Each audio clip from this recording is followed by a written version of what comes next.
Hey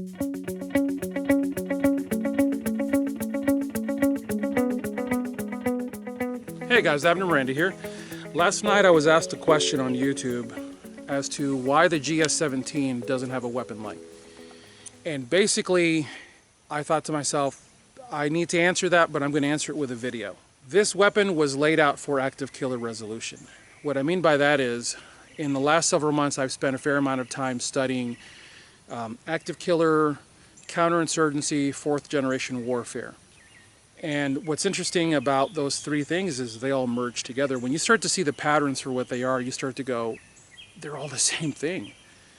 As private citizens, we are now being turned into combatants because the enemy keeps attacking us on our own streets, and our polite laws keep hamstringing us.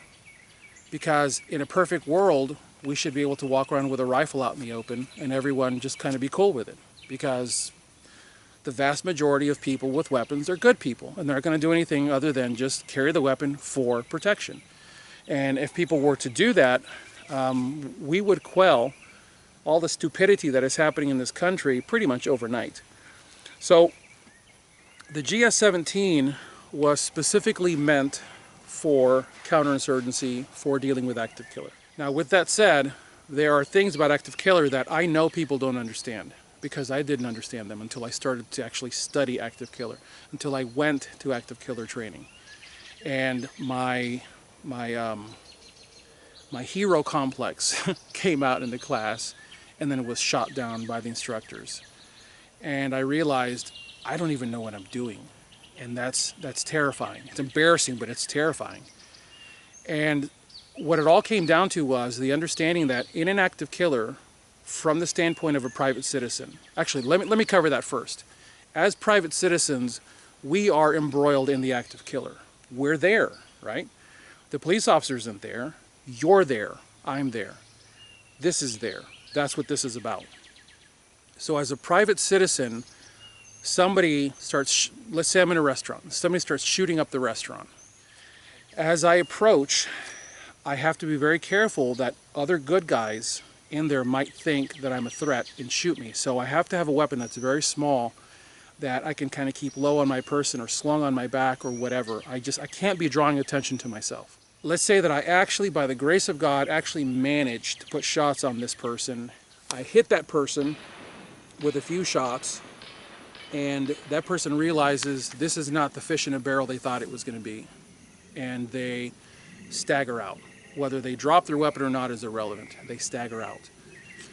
They make it out the door, and everything in my being says I have to stop this person before they hurt somebody else. Whether I saw them drop the gun or not, whether I know they have the gun or not is irrelevant. Everything I am wants to give chase, so I give chase. I follow this person, I come out of the building, and just then you, being a good guy, being a God-fearing, red-blooded American who says, by God, not on my watch.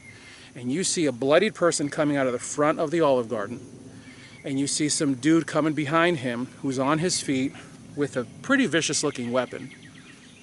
And I bring it up, and all of a sudden you go pop, pop, pop, pop, pop, and you burn me to the ground. And as I hit the ground, I think to myself, why did I go out the door? Now I hope you're registering in your mind what I'm saying here.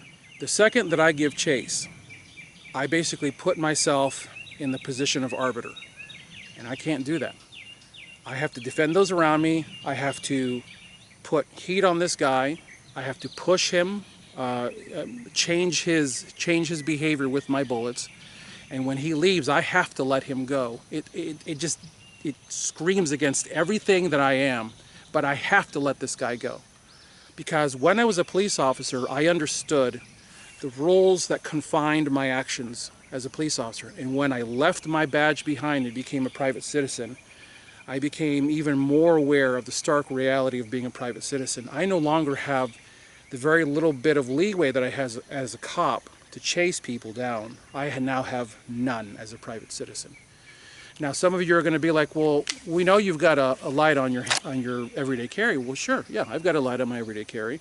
Why do I have a light here? Because I can. Also, because, and you'll see the stippling right here, it actually allows me to shelf against the light for stability.